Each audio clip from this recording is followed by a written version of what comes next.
Okay, now I am starting.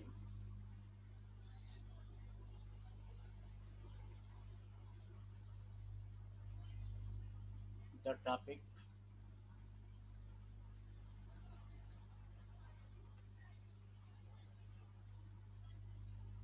vulcanization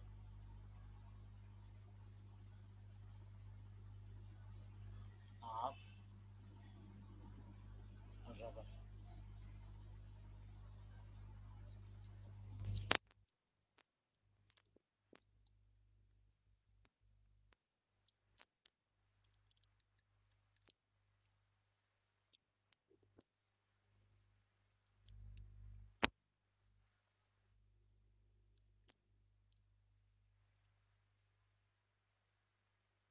vulcanisation of rubber.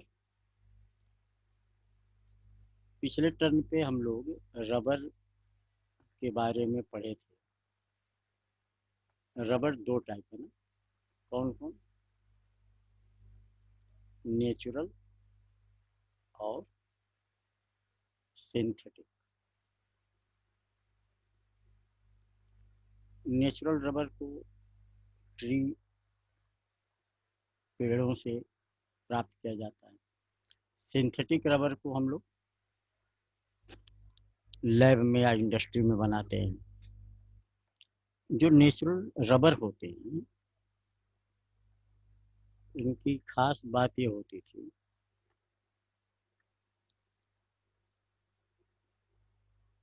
आप इनको heat करो तो ये सॉफ्ट हो जाते थे, और कूल करो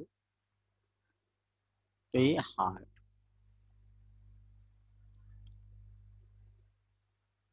साइंटिस्ट लोग चाहते ये थे कि ये जो नेचुरल रबर है, थोड़ी सी हीट पे ये सॉफ्ट न हो बल्कि हार्ड हो जाए। नेचुरल रबर जो थे वो प्राय क्या थे? थर्मोप्लास्टिक थे। और साइंटिस्ट लोग क्या चाहते थे कि ये थर्मोसेटिंग, जैसे ट्रक के टायर हैं, ये सब जो बनाते हैं जो बहुत हार्ड होते हैं ना, तो थर्मोप्लास्टिक को थर्मोसेटिंग रबर में चेंज करना।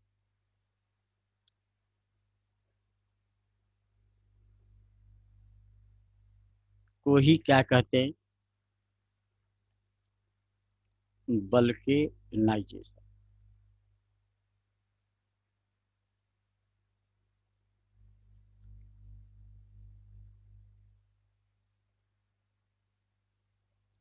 इसको बल्केनाइजेशन ऑफ रबर कहा जाता है।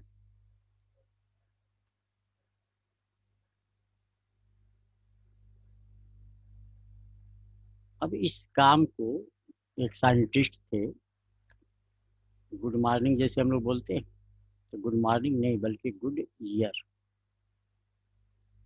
ये साइंटिस्ट का नाम है। इन्होंने इस काम को किया था, गुडियर। और पहले के समय में जो साइकिल इत्यादि के जो टायर आते थे वो गुडियर आते थे।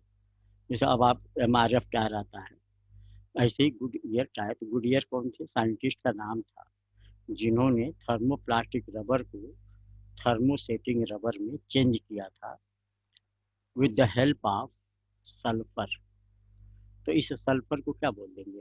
वल्केनाइजिंग एजेंट, क्योंकि it helps in vulcanization means changing of thermoplastic rubber into thermosetting rubber. अगर हम केमिस्ट्री की बात करें, तो जो नेचुरल रबर का फार्मूला था, अगर आपको याद हो, वो ये था ना, CH2C, और यहाँ CH3CH डबल बॉन्ड CH2 था, 1 2 3 4, 2 मेथिल 1 3 ब्यूटाडाइइन, या इसी का नाम था आइसोप्रीन। याद आ रहा? आइसोप्रीन ये था।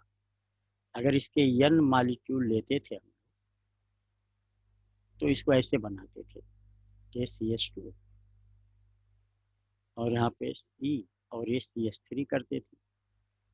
कितने कार्बन थे? चार, चारों बना लीजिए। लास्ट में क्या था?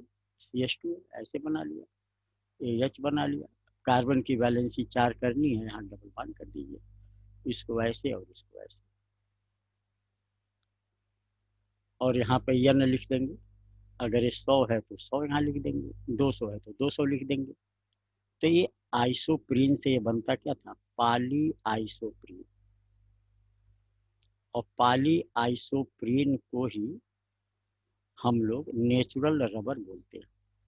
खास बात ये थी कि इसमें देखिए, इस मोनोमर में 2 जगह डबल बॉन्ड है, और ये जो पॉलीमर बनता है, हर एक यूनिट में एक ही जगह क्या होता है? डबल बॉन्ड होता है।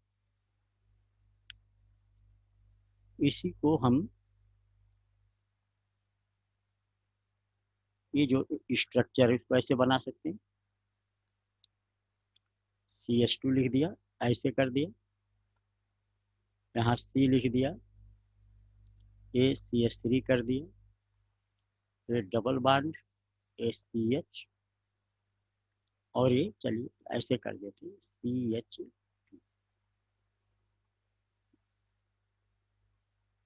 चलिए ऐसे कर,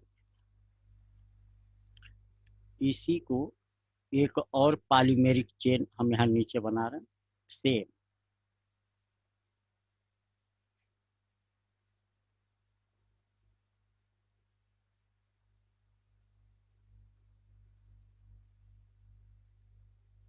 ऐसे ऐसे बना, मतलब इससे जो पॉलीमेरिक चेन था, एक चेन ये बनाया, एक चेन ये बनाया। अक्सर जब टायर आप देखते होंगे, ट्रक के टायर देखिए या साइकिल का टायर देखिए, उसमें अक्सर ये पूछते हैं ना, कितने प्लाई का टायर चाहिए, मतलब कितने पॉलीमेरिक चेन एक दूसरे से लिंक है। जैसे इस पॉलीमेरिक चेन को इस पॉलीमेरिक चेन से हमको क्या करना है? जोड़ना है, यानी क्रॉस लिंकिंग करानी है। तभी क्या होगा? थर्मोसेटिंग पॉलीमर या क्रॉस लिंकिंग पॉलीमर बनेंगे। अब उसको बनाने के लिए क्या किया गया था? गुडियर ने क्या डाला था? सल्फर। यहाँ पे थोड़ी सी और केमिस्ट्री जानिए। ये जो कार्बन है, इसको जानते हैं क्या बोलते हैं? विनायलिक कार्बन है, विनायलिक। और इस कार्बन को बोलते हैं एलायलिक,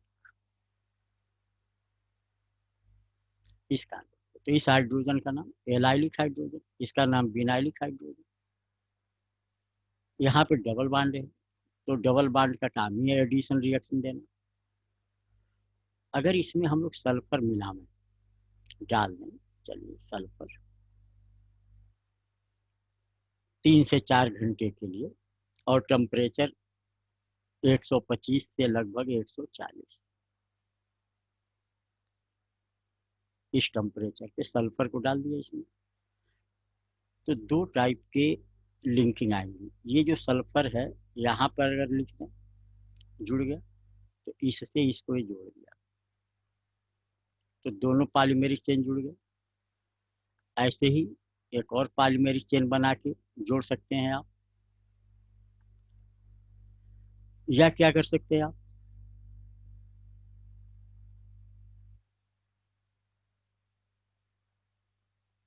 इसी को पुनः बनाया, CH2 CH3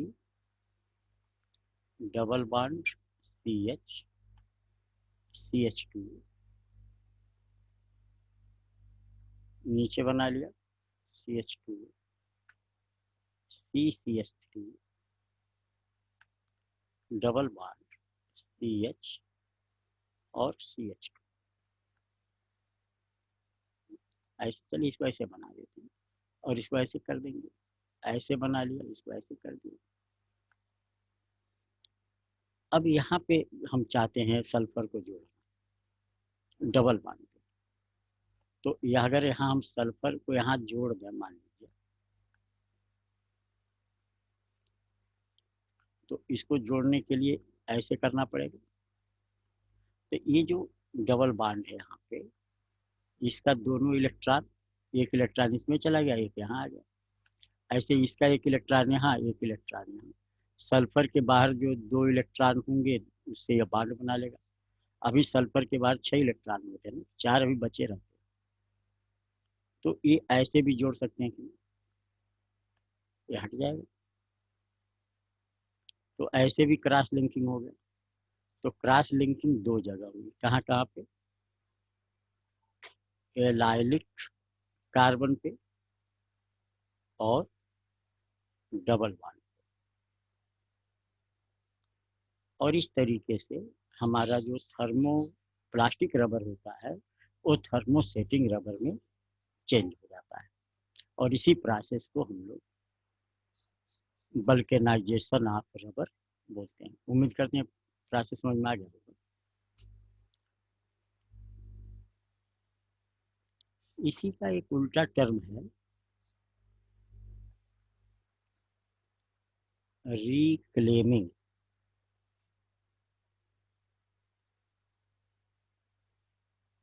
आप ये कंपटीशन इंटरव्यू में बहुत पूछता है, what is reclaiming of rubber. यह उल्टा है, यानी थर्मोसेटिंग पॉलीमर को किस में बदलना? थर्मो प्लास्टिक पॉलीमर में। ये कैसे होता होगा?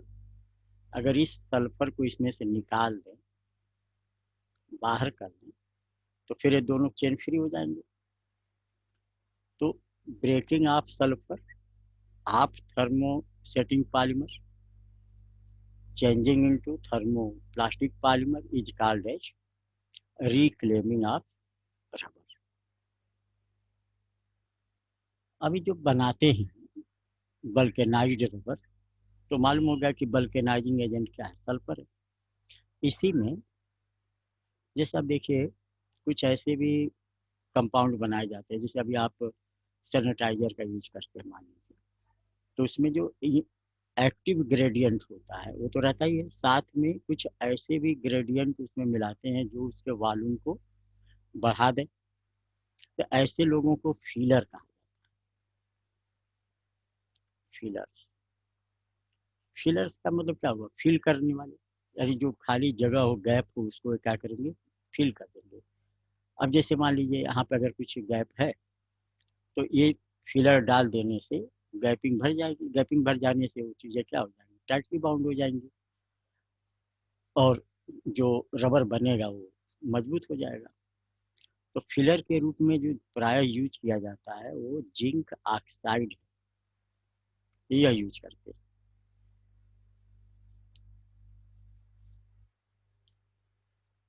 कुछ और भी कंपाउंड का यूज होता है।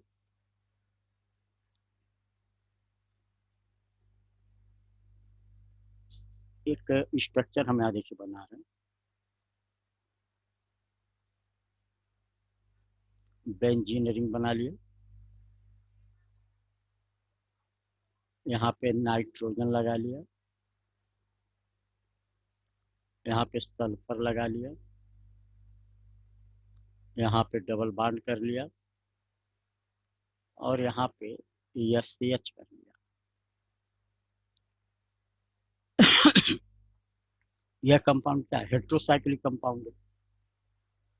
इतने का नाम जानते हैं क्या है? एच का नाम मरकैप्टो।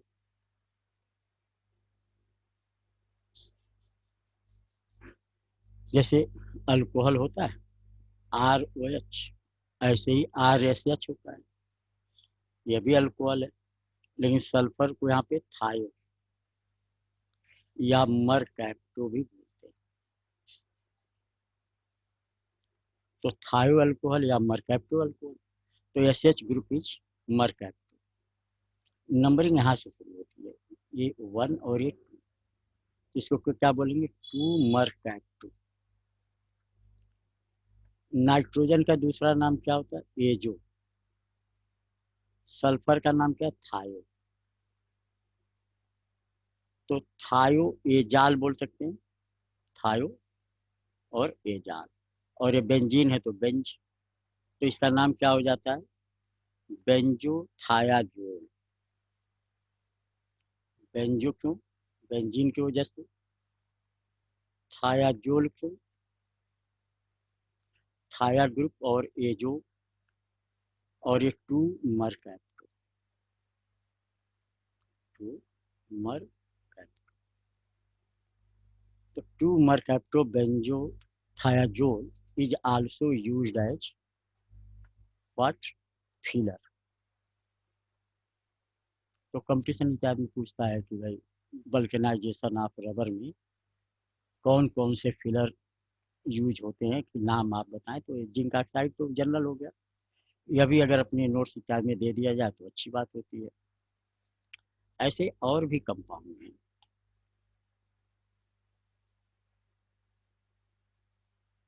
एक कंपाउंड है C6H5, यानी एनिलीन होता है, यहाँ से अगर एच लगा दे तो, और C डबल बॉन्ड NH और NH, यही दो बार C6H5, यह भी फिलर के रूप में यूज होता है। इसका नाम है डाईफिनाइल ग्वानिडीन, ग्वानिडीन। ये भी फिलर के रूप में यूज होता है। तो एग्जामिनेशन में आप एक दो नाम दे दीजिएगा। तो बल्केनाइड रबर जो होते हैं वह नेचुरल रबर से किस मामले में अच्छे होते हैं? अगर आप ऐसे देखें तो यह क्या होता है, हार्ड होता है, नॉन स्टिकी है, चिपकने वाले नहीं है। तो it is hard and non sticky. It has high elasticity property, it has high tensile strength, it is insoluble in solvents, it is not oxidized readily and behaves the same in all weathers। जैसे गर्मी में, जाड़े में, बरसात में, ये सब बेकार नहीं होंगे। कौन, बल्कि नाइट रबर सभी सीजन में काम में आते हैं। गर्मी में क्या हुआ, टेम्परेचर मान लीजिए बढ़ गया, अगर नेचुरल रबर वाला होगा तो क्या हो जाएगा, सॉफ्ट हो जाएगा क्या। और अगर बल्कनाइट रबर है तो सॉफ्ट नहीं होगा। तो it is all about vulcanisation of rubber.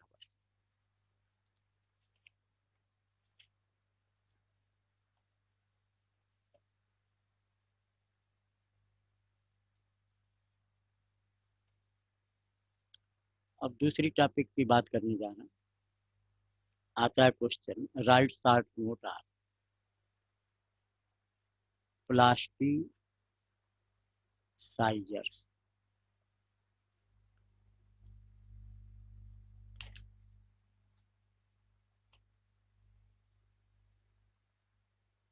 नाम ही से स्पष्ट है कि जो प्लास्टिसिटी को बढ़ावे उनको प्लास्टिसाइजर्स। ऐसा होता है, कुछ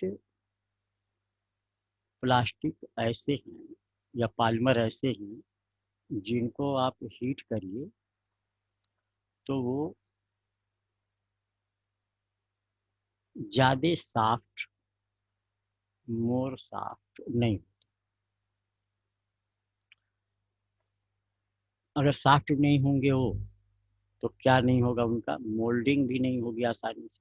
मोल्डिंग का मतलब मोड़ करके किसी भी सांचे में क्या करना, बदल देना। जैसे बाल्टी बनानी है आपको, अगर ये प्लास्टिक सॉफ्ट नहीं होगा, हीट करने पे हार्ड रहेगा तो बाल्टी का शेप भी नहीं आएगा, मोल्डिंग नहीं होगी। तो इस प्लास्टिक में कुछ ऐसे केमिकल डाल दिए जाए जो इस प्लास्टिक को हीट करने के बाद क्या करे, सॉफ्ट कर दे। तो ऐसे लोगों को क्या बोलते हैं, प्लास्टिसाइजर्स। तो plasticizers are chemicals which are helpful for formation of soft polymer and the addition of it in plastic। ऐसे जो केमिकल हैं उनके कुछ नाम हैं जो हमें आपको बताएंगे।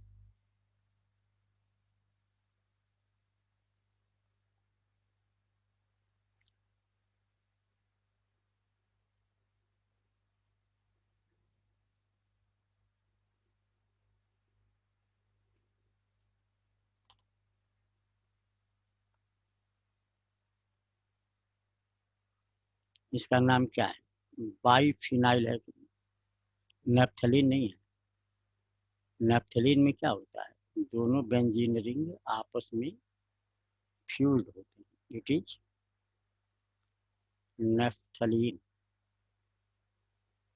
इसमें क्या है, लिंक है एक दूसरे से, फ्यूज नहीं है, तो बाइफिनाइल। इसमें अगर हम क्लोरीन लगा दें, ऐसे लगा दें,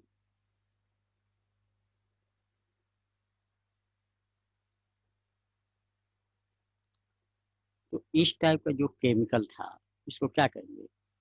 कितने सी लगा, 6 लगा, तो हेक्सा क्लोरोबाइफिनाइल या पॉली हैलोजिनेटेड बाइफिनाइल का नाम दे सकते हैं।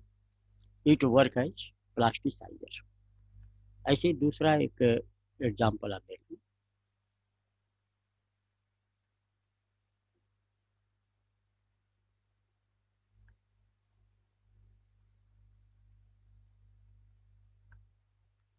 अगर यहाँ पे एच लगा दें तो इसका नाम क्या हो जाता है? Phthalic acid. थैलिक एसिड इसका नाम हो जाता है, अगर यहाँ एच होता तो। यहाँ एच हम नहीं लगा रहे हैं, बल्कि यहाँ पर हम C4H9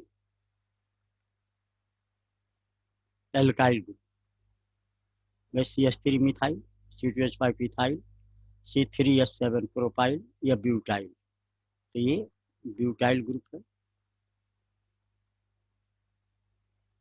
यह भी ब्यूटाइल ग्रुप है, तो डाई ब्यूटाइल थाइलेट। तो di butyl phthalate is also used as plasticisers.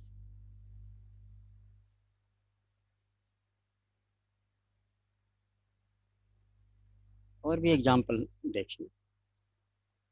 थाइलेट बनाया, CO, CO, यहाँ पे आक्टाइल ग्रुप लगाएंगे, मतलब 8 कार्बन वाला चेन यहाँ पे लगाएंगे। तो 8 कार्बन कैसे बनाएंगे?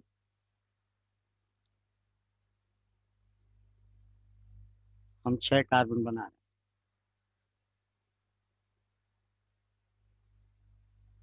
1 2 3 4 और बाहरी कितने हो गए? 6 कार्बन हो गए। यहाँ वाला जो एच है, इसको हम हटा दें। यहाँ पे एथिल ग्रुप लगा दें। टोटल कार्बन कितने हो जाएंगे? 1 2 3 4 5 6 7 8। इसको ऑक्टाइल बोल सकते हैं कि ये सेम नीचे बना दिया जाए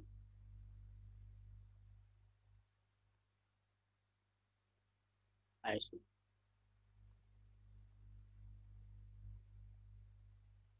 तो इसका नाम di octyl phthalate, di octyl DOP। तो di octyl phthalate is also used as plasticiser. तो प्लास्टिसाइजर का मेन काम क्या हुआ कि substances for softening the hard polymer. Hard polymer को सॉफ्ट बनाने के लिए जो केमिकल यूज किया जाता है, उसको हम लोग प्लास्टिसाइजर बोलते हैं। अब ऐसे अगर देखा जाए तो लगभग आपका कोर्स क्या हो गया, आज पॉलीमर का कंप्लीट हो गया। इतना ही आपके कोर्स में है। लेकिन हम लोग चूंकि कंपटीशन इत्यादि की भी देखना है, नेट की तैयारी भी करनी है आपको, तो उसके रिगार्डिंग हम आपको और भी नोट्स देंगे जो फॉर कंपटीशन इम्पॉर्टेंट होगा। क्लासिफिकेशन ऑफ पॉलीमर जो हमारे कोर्स में है वो क्या है? दो ही है। कौन कौन? एडिशन पॉलीमर और कंडेंसेशन पॉलीमर। लेकिन इसके अलावा भी कई पॉलीमर की क्लासिफिकेशन है जो बेस्ड होंगे। जैसे ये तो on the basis of preparation है, एडिशन और condensation. On the basis of branching, on the basis of temperature. तो इस टाइप से पॉलीमर के बहुत से क्लासिफिकेशन हैं जो आपको हम नोट्स देंगे भी और समझा भी देंगे। एक और है जो बायोडिग्रेडेबल पॉलीमर, यह भी आपके कोर्स में नहीं है लेकिन कंपटीशन में अक्सर आता है। ये भी नोट्स हम आपको दे देंगे ताकि आप एमएससी लेवल तक में भी आपको कोई दिक्कत ना हो। इसके अलावा आपको हम मल्टीपल चॉइस क्वेश्चन भी प्रोवाइड कर देंगे, उसको सॉल्व करेंगे, कुछ इंपॉर्टेंट क्वेश्चन भी दे देंगे। तो it is all for your higher study. अगर आप एमएससी केमिस्ट्री से करना चाहेंगे तो ये सब चीज़ें बहुत काम आएंगी। नेट की तैयारी करेंगे तो भी काम आएंगे। तो हम आज का क्लास यहीं पे समाप्त कर रहे हैं। अगले लेक्चर में हम लोग कुछ एग्जाम्पल्स आप एडिशन पॉलीमर की भी बात करेंगे, जैसे टेफ्लॉन इत्यादि थोड़ा डिटेल में देख लेंगे, जो दैनिक जीवन में क्या होते हैं, यूज आते हैं, तो उनके बारे में भी थोड़ा सा हम लोग पढ़ेंगे। नोट्स आपको हम दे ही चुके होंगे, आप पढ़ रहे होंगे। Thanks to all.